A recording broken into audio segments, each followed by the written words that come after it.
उसने एक छोटा कैमरा निकालकर अंदर का हाल देखा। जब देखा कि दुश्मन ज्यादा नहीं तो जॉन ने उनसे भिड़ने का फैसला किया। दरवाजा लॉक करके उसने उन पर कहर बरपा दिया। ये नाम के आतंकवादी थे। असल में तो ये किसी फैक्ट्री के मजदूर लग रहे थे जिन्हें कोई काम नहीं देता। भले ही उनकी गिनती ज्यादा थी लेकिन वो एक प्रोफेशनल एजेंट का मुकाबला नहीं कर सकते थे। जॉन मजे से उनकी धुलाई कर रहा था कि तभी उसे पता चला कि नीचे का रास्ता भी खुला है। उसने माइक को बताया और वो तुरंत नीचे कूद गया, मगर ये बुद्धू थोड़ा धीमे पड़ गया। जब तक वो नीचे आया कुछ लोग भाग चुके थे। बड़ी मुश्किल से उसने एक लंगड़े को पकड़ा, लेकिन वो पकड़े जाने के डर से खुद को ही उड़ा बैठा। जब पता चला कि 2 लोग भाग गए हैं तो जॉन खिड़की पर आया। देखा तो सच में एक गाड़ी उन्हें लेने आई थी। अब पीछा करने का तो वक्त नहीं था, लेकिन जॉन के पास हर मर्ज की दवा थी। भागने वाले लोग जैसे ही बाहर निकलने वाले थे, जॉन ने बम उठाया और खिड़की पर खड़े होकर सही वक्त का इंतजार करने लगा। जैसे ही वो दिखे उसने बम फेंक दिया और सबका काम तमाम कर दिया। जब दोनों वहां से जाने वाले थे तो दीवार पर लगी तस्वीरों ने माइक के पसीने छुड़ा दिए। ये सारी तस्वीरें उसी की थी। साफ था कि दुश्मन पहले से ही इस बुद्धू पर नजर रखे हुए थे, लेकिन काम खत्म हो चुका था इसलिए उन्होंने ज्यादा नहीं सोचा। जानकारी हेडक्वार्टर को देने के बाद माइक जॉन को अपने घर ले गया ताकि जश्न मना सके। माइक की गर्लफ्रेंड लीसा ने जब मेहमान को देखा तो अपनी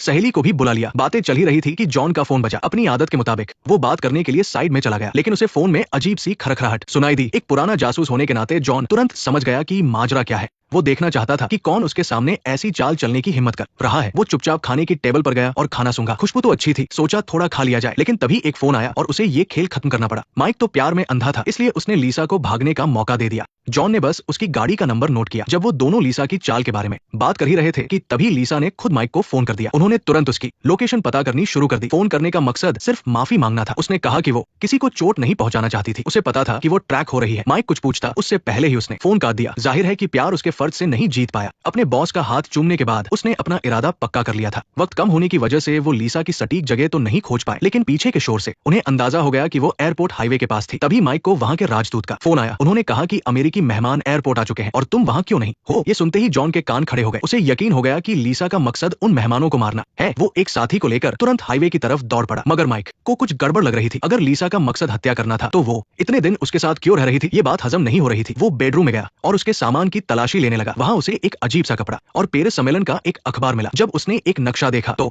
उसे लीसा के असली प्लान का पता चल गया। उधर जॉन हाईवे पर पहुंच चुका था और उसे वो गाड़ी भी दिख गई जिसमें लीसा भाग रही थी। उसने अपने साथी को गाड़ी तेज करने को कहा। नेक्स्ट पार्ट देखने के लिए वीडियो को लाइक करो।